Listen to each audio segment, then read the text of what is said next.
Hello বন্ধুরা, আপনাদের জন্য নতুন গল্প বজ্জাত বস যখন রোমান্টিক হাজব্যান্ড। অনেক রোমান্টিক একটি গল্প। চলুন দেরি না করে এখনই শুরু করা যাক। পার্ট 10। কি হলো? সরো তিথি, দরজা থেকে সরো।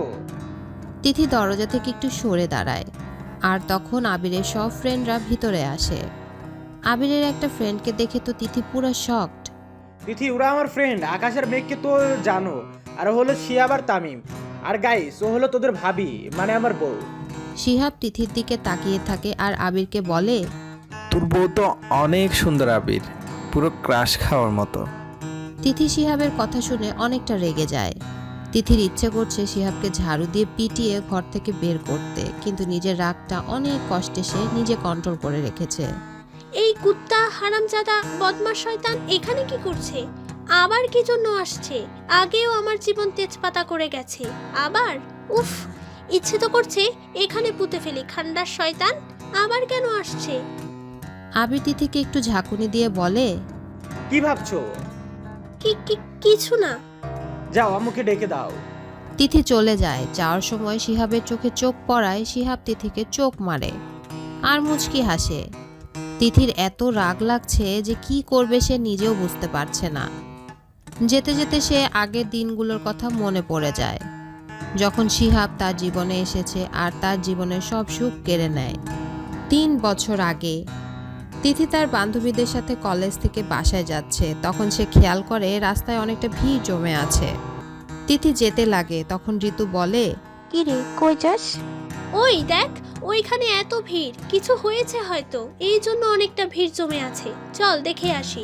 এই না না, একদম না। একদম চুপ কর, আমি তো যাব। কেউ হয়তো বিপদে পড়েছে, দেখে আসি চল। তিথি, তুই যেখানে যাস সেখানে কিছু না কিছু করে আসিস, পরে ঝামেলায় পড়তে হয়। প্লিজ আজকে যাস না। হ্যাঁ ঋতু, তুই ঠিক বলেছিস। তিথির কোনো বিশ্বাস নাই, পরে দেখা যাবে গিয়ে উল্টো কোনো ঝামেলা করে এসেছে আর আমাদেরও ঝামেলায় ফেলেছে। কি বললি শাকচুন্নি? আমি সব জায়গায় ঝামেলা করি? তোকে আমি আলু পরোটা বানিয়ে এই নীলার বাচ্চাকে খাওয়াবো। কুত্তিগুলো, তোরা এত হারামি কেন? ইচ্ছে তো করে তোদের দুইজনকে গাছে লটকিয়ে পিটাই। উফ আল্লাহ, এই এলিয়েনটা আমাদের পৃথিবীতে কিভাবে যে আসলো! কি বললি? যাই হোক, তোদের আমি পরে দেখে নিব। আগে দেখে আসি ওখানে কি হয়েছে। তিথি কারো কথা না শুনে যায় আর গিয়ে দেখে একটা ছেলে একটা রিক্সাওয়ালাকে মারছে, আর সবাই দাঁড়িয়ে আছে, কেউ কিছু বলছে না। তিথি একটা লোককে জিজ্ঞেস করে, চাচা, ওই ছেলেটা রিক্সাওয়ালাকে এইভাবে মারছে কেন? ছেলেটার গাড়ির সাথে রিকশাটির ধাক্কা লাগে আর গাড়ির একটা কাঁচ ভেঙে যায়, তাই ছেলেটি নেমে ওনাকে মারতে থাকে। তিথি এই কথা শোনার পর আর রাগ কন্ট্রোল করতে পারেনি। ছেলেটার সামনে গিয়ে তার কলার ধরে নিজের দিকে ফিরিয়ে ঠাস ঠাস করে 2টা চড় মারে। সবাই পুরো অবাক। এই মেয়ে, ঝামেলা না করলে হয় না? এত মানুষের সামনে এইভাবে একটা ছেলেকে থাপ্পড় মারলি! আল্লাহ, কি করি এই মেয়েকে নিয়ে! ছেলেটি গালে হাত দিয়ে তিথির দিকে তাকিয়ে থাকে অগ্নি দৃষ্টিতে। ছেলেটি কিছু বলতে যাবে তার আগে তিথি ছেলেটিকে বলে, ওই অমানুষ, তোর কি মন বলতে কিছু নাই? গরিব বলে তুই ওনাকে এইভাবে মারবি? কুত্তা, হারামি, অমানুষ, তোকে আমি এখানে পুঁতে ফেলবো। তোমার এত বড় সাহস আমাকে থাপ্পড় মারার? তুমি জানো না তুমি কার গায়ে হাত তুলেছ? আমি ভালো করে জানি কে তুই। তুই হলি একটা মানুষ রূপের জানোয়ার। ইউ একদম চুপ থাক, ওনার কাছে ক্ষমা চেয়ে নে, না হলে এখন আমি কি করব ভাবতেও পারবি না। আমি?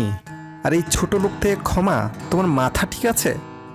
তিথি এতটা রেগে গেছে যে সামনে একটা লাঠি পায়, আর সেটা দিয়ে শিহাবের গাড়ির মধ্যে এত জোরে বাড়ি দেয় যে গাড়ির কাঁচগুলো ভেঙে টুকরো টুকরো করে ফেলে। সবাই তো পুরো অবাক তিথির এমন কাণ্ড দেখে। তিথি শিহাবের সামনে গিয়ে বলে, অনেক বড় ভুল করেছ আমার সাথে বেয়াদবি করে। আমার সাথে এত বাজে ব্যবহার করে তুমি ভাবতেও পারবে না আমি তোমার কি অবস্থা করি।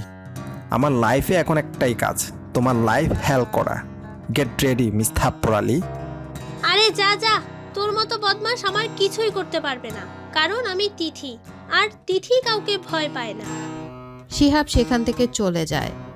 তার মাথায় শুধু একটা কথা ঘুরছে, আর তা হলো তিথির লাইফ হেল করা।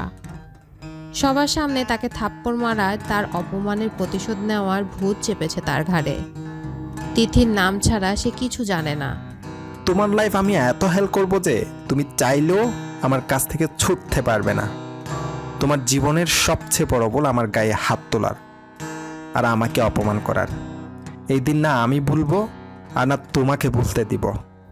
ঋতু আর নীলা তিথির কাছে আসে আর তিথিকে সামলিয়ে বাসায় নিয়ে যায়।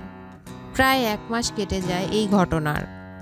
শিহাব এই 1 মাসে তিথির ব্যাপারে সব জেনে নেয়। তিথি একদিন কলেজ থেকে বাসায় এসে দেখে শিহাব তার বাসায়। তিথি তাকে প্রথমে চিনতে পারেনি, পরে ভালো করে দেখে শিহাব। ওই বদমাস, তুই আমার বাসায় কি করিস? ওই দিনের থাপ্পড় কি কম হয়ে গেছে যে আবার খেতে আমার বাসায় আসলি? তিথি, মেহমানদের সাথে কিভাবে কথা বলতে হয় জানিস না?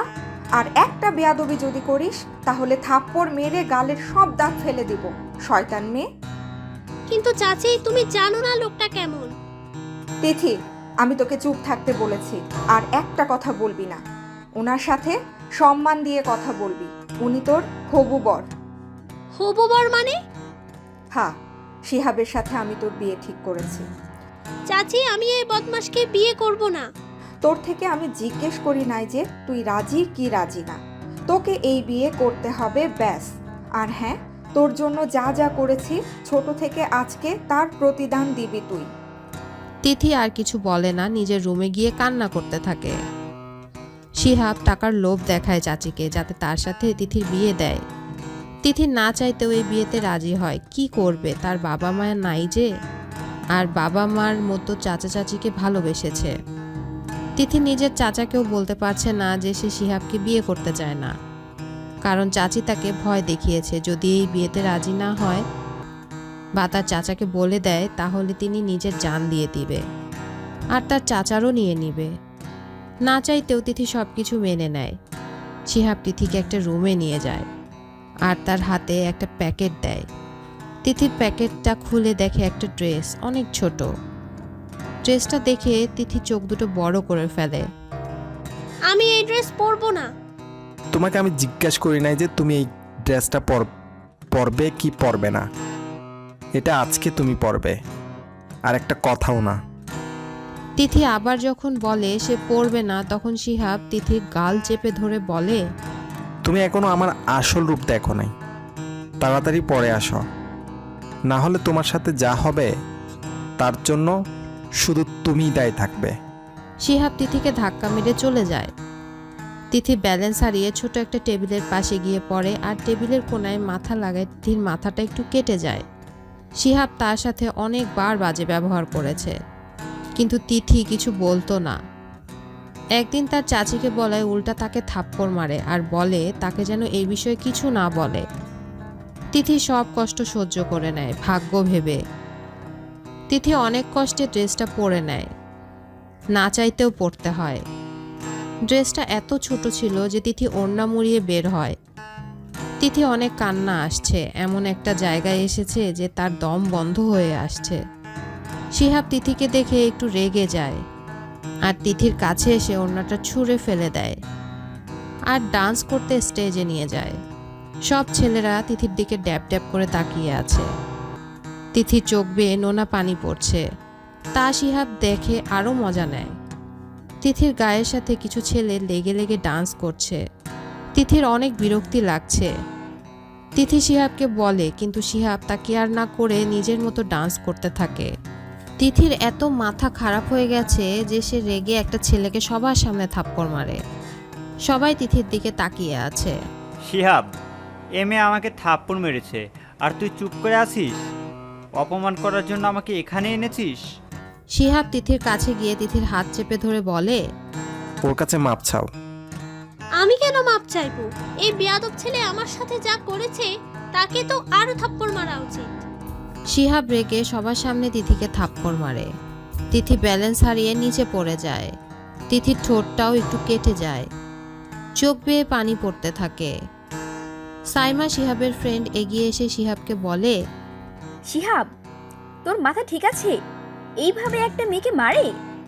আর এই মেয়ে কে? সাইমা তিথির হাত ধরে তোলে। সাইমা খেয়াল করে তিথির ঠোঁটটা কেটে গেছে। সাইমা এবার রেগে শিহাবের সামনে গিয়ে বলে, তুই কি রে, এইভাবে সবার সামনে তুই মেয়েটার গায়ে হাত তুললি? শিহাব মেয়েদের সাথে কিভাবে ব্যবহার করে তা ভুলে গেছিস নাকি? একটা মেয়েকে সবার সামনে এইভাবে থাপ্পড় মারতে পারলি তুই? সাইমা একটা মেয়েকে ইশারা করে তিথিকে একটা রুমে নিয়ে গিয়ে ওষুধ লাগিয়ে দিতে, আর সে শিহাবকে অন্য রুমে নিয়ে যায়। এইবার বল, কেন করেছিস এমনটা ওই মেয়ের সাথে? শিহাব সাইমাকে সব খুলে বলে। সাইমা রেগে শিহাবকে বলে, ওর জায়গায় আমি হলেও এমন করতাম। তুই প্রতিশোধ নেওয়ার জন্য একটা মেয়ের সাথে এমনটা করতে পারলি কিভাবে?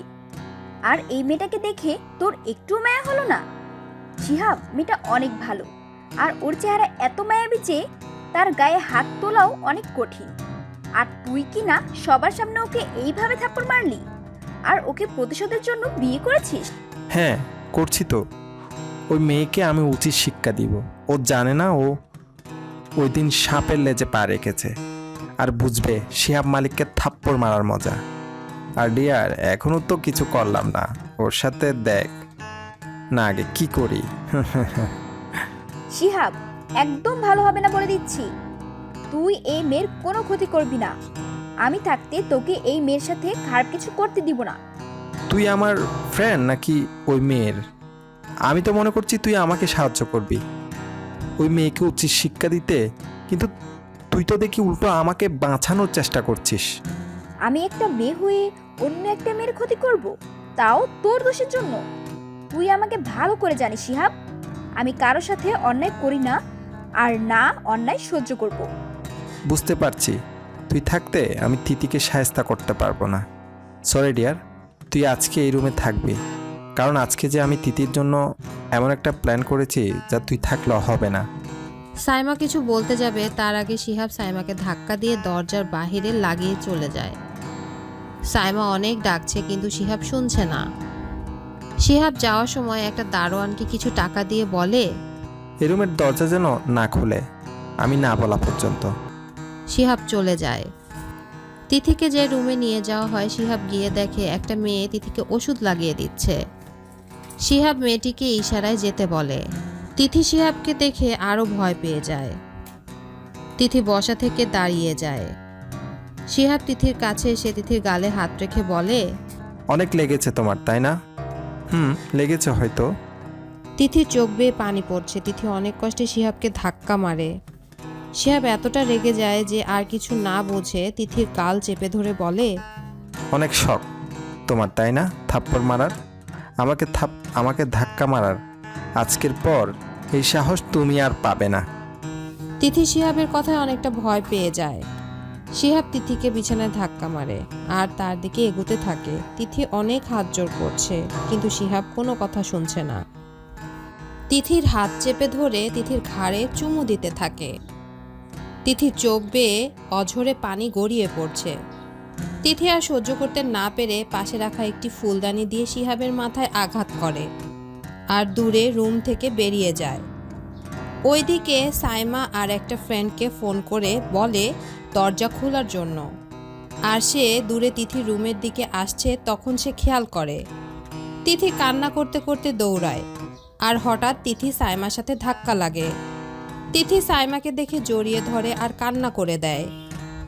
সাইমা বুঝতে পেরেছে যে শিহাব কি করেছে। সে তিথিকে সান্ত্বনা দেয় আর দেখে শিহাব মাথায় হাত দিয়ে তিথির দিকে এগোচ্ছে। সাইমা তিথিকে সরিয়ে শিহাবের সামনে গিয়ে তাকে ঠাস ঠাস করে চড় মারে আর বলে, তোর মতো জানোয়ার আমি দেখি নাই। একটা মেয়ের সাথে তুই এমন, ছি! তুই আমার আর তিথির মাঝে একদম আসবি না। সাইমা আবার শিহাবের গালে চড় মারে আর বলে, তিথি থেকে তুই দূরে থাক, না হলে আমি কি করতে পারি তুই ভুলে যাস না শিহাব। সাইমা তিথির গায়ে একটা ওড়না মুড়িয়ে নিয়ে যেতে লাগে।